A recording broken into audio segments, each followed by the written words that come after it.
பொன்னியின் செல்வன் இப்படியா என்னென்னவோ யோசனையோட வானத்தையும் பூமியும் பார்த்துக்கிட்டு வந்தியத்தேவன் காவேரி கரையோரமாக போய்கிட்டு இருந்தான். திருவையாறை அடைஞ்சிட்டான்.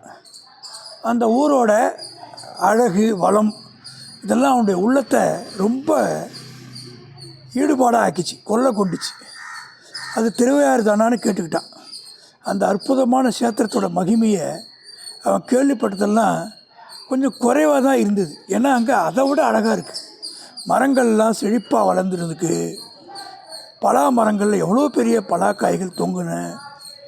இந்த மாதிரி தொண்டை மண்டலத்தில் எங்கேயுமே பார்க்க முடியாது. ஆகா, வளமான இடங்களுக்கு குரங்குகள்லாம் எங்கிருந்தோ வந்துடுது.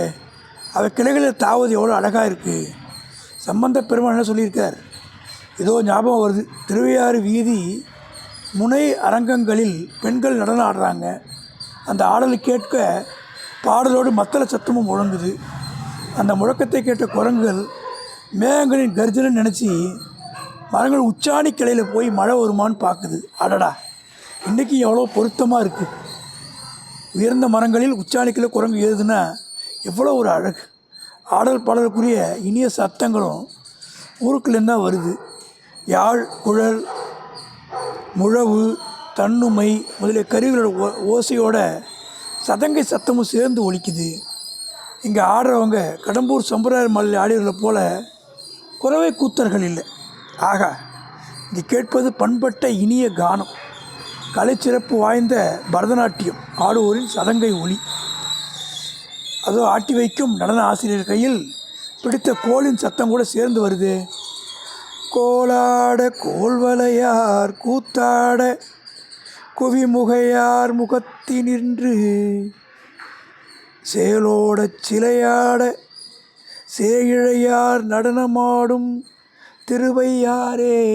என்ன அருமையாக இருக்குது பாருங்கள்.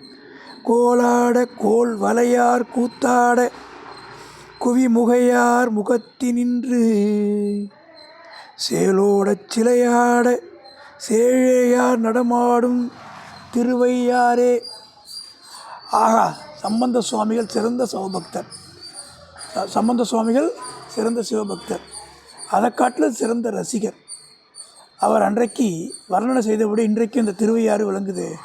இப்படிப்பட்ட ஊரில் ஒரு நாள் தங்கி ஆடல் பாடல் வினோதங்களை பார்த்துட்டு ஐயாரப்பரையும் அறம் வளர்த்த நாயகி அம்மனையும் தரிசிட்டு தான் போகணும். அடடா, காவேரியின் கரையில் எத்தனை பக்தர்கள் உட்கார்ந்து அனுஷ்டானம் செய்கிறாங்க. பட்டப்பட்டையாக அவர்கள் திருநீர் அணிந்திருப்பது எவ்வளவு கலையாக இருக்குது. சில சமயம் ஆடல் பாடல் ஒளிகளை அமைக்கிக் கொண்டு நமச்சிவாய மந்திரத்தின் ஒளி கேட்குது.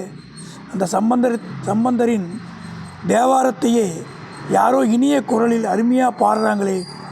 இசைக்கும் கலைக்கும் என்றே இறைவன் பணித்த ஊர் இந்த திருவையாறு போலும். இந்த ஊரில் கட்டாயம் ஒரு நாள் தங்கி பார்த்து விட்டு தான் போகணும். இந்த முடிவுக்கு வந்தியத்தேவன் வந்துவிட்டு தான் ஒரு சம்பவம் நடந்தது.